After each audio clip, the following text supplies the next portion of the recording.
Hello. അപ്പോൾ എന്തൊക്കെയുണ്ട് വിശേഷം? കുറേ നാളായില്ലേ ഞാനൊരു ലോങ് വീഡിയോ ഇട്ടിട്ട് കുറേ നാളായി. അപ്പോൾ ഞാൻ കൂടുതലും ഷോർട്സാണ് ഇടാറ്. അപ്പോൾ ഞാൻ എന്തായാലും ഒരു ലോങ് വീഡിയോ ഇടാമെന്ന് വിചാരിച്ചു. അപ്പോൾ ഇന്നാളൊരു ദിവസം ഞാൻ പുറത്ത് പോയിട്ടുണ്ടായിരുന്നു കേട്ടോ. അപ്പോൾ പുറത്ത് പോയപ്പോൾ ഞാൻ നൂഡിൽസ് മേടിച്ചിട്ടുണ്ടായിരുന്നു. ഞാൻ ചൈനീസും കൊറിയൻ നൂഡിൽസൊക്കെ ട്രൈ ചെയ്തിട്ടുണ്ട്. അപ്പോൾ ഈ വട്ടം എന്തായാലും ജാപ്പനീസ് നൂഡിൽസ് ഒന്ന് ട്രൈ ചെയ്യാമെന്ന് വെച്ചാൽ അവിടെ കുറേ വെറൈറ്റികളുണ്ട് കേട്ടോ. സ്പൈസി ഉണ്ട്, സ്പൈസി അല്ലാത്തതുണ്ട്. അപ്പോൾ ഞാൻ എടുത്തത് ഇവിടെ ചിക്കൻ നൂഡിൽസ് സ്പൈസി അല്ലാത്തതാണ്. അത്ര സ്പൈസി ഇല്ല അത്. ഒരു നല്ല ഫ്ലേവറാട്ടോ. എന്താ പറയുക, എനിക്കിഷ്ടപ്പെട്ട ഈ ഒരു നൂഡിൽസ്.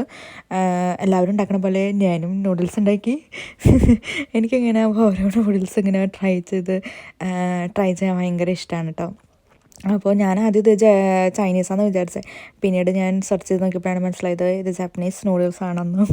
പിന്നെ എനിക്ക് നൂഡിൽസിൻ്റെ ഒപ്പം എന്തെങ്കിലും വെറൈറ്റി ആയിട്ട് കഴിക്കാൻ ഇഷ്ടം. അതായത് എന്തെങ്കിലും വറുത്തത് പൊടിച്ചതായിട്ടുള്ള അങ്ങനെയൊക്കെ കഴിക്കാൻ ഇഷ്ടമാട്ടോ. അപ്പോൾ എൻ്റെ കയ്യിൽ കാര്യമായിട്ട് പ്രത്യേകിച്ചൊന്നും ഇല്ലാത്ത കാരണം ഞാൻ മുട്ട പൊരിച്ച് അങ്ങനെ ഇട്ടു. എനിക്ക് ഇഷ്ടപ്പെട്ടു. കുഴപ്പമില്ല. ചിലവർക്ക് ഇഷ്ടപ്പെടും, ചിലവർക്ക് ഇഷ്ടപ്പെടില്ല. അതാണ്. ഇപ്പോൾ ഓരോരുത്തർക്കും ഓരോ ടേസ്റ്റ് അല്ലേ. അപ്പോൾ നമ്മുടെ വീഡിയോ എടുക്കുന്ന ആൾ കുറേ നേരമായിട്ട് നോക്കണു. അപ്പോൾ ഈ വീഡിയോ എടുത്ത് കഴിഞ്ഞിട്ട് വേണം ഒന്ന് എനിക്ക് കഴിക്കാൻ. അങ്ങനെ അപ്പോൾ ഇതിൽ പിന്നെ കൂടുതൽ നമ്മൾ കാര്യമായിട്ടൊന്നും ആഡ് ചെയ്തിട്ടില്ല കേട്ടോ നൂഡിൽസിൽ. അപ്പോൾ അതായത് നമുക്കിപ്പോൾ വെജിറ്റബിൾ വേണമെങ്കിൽ ആഡ് ചെയ്യണമെങ്കിൽ ആഡ് ചെയ്യാം. അങ്ങനെയൊക്കെ ആഡ് ചെയ്താൽ ഒന്നും കൂടി നല്ല അടിപൊളിയായിട്ട് ഒരു നല്ല ടേസ്റ്റ് കിട്ടും കേട്ടോ. അപ്പോൾ ഇതൊരു കുഞ്ഞു വീഡിയോ ആയിരുന്നു കേട്ടോ. എല്ലാവർക്കും ഇഷ്ടമായെന്ന് വിചാരിക്കുന്നു. ഇഷ്ടമായി കഴിഞ്ഞാൽ എല്ലാവരും സപ്പോർട്ട് ചെയ്യാം കേട്ടോ.